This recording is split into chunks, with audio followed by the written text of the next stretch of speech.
Soldering and brazing are vital metal joining processes used in engineering and industry.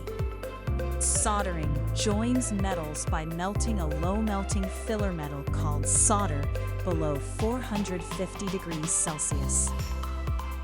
Brazing joins metals using a higher melting filler metal, still below the base metals. In both methods, base metals do not melt. Only the filler flows in, creating semi-permanent joints. Common soldering types include soft soldering with tin-lead alloys and hard soldering using silver. The steps for soldering and brazing include cleaning surfaces, applying flux, and heating the joint. Flux is vital as it removes oxides and helps the filler bond properly, ensuring strong joints.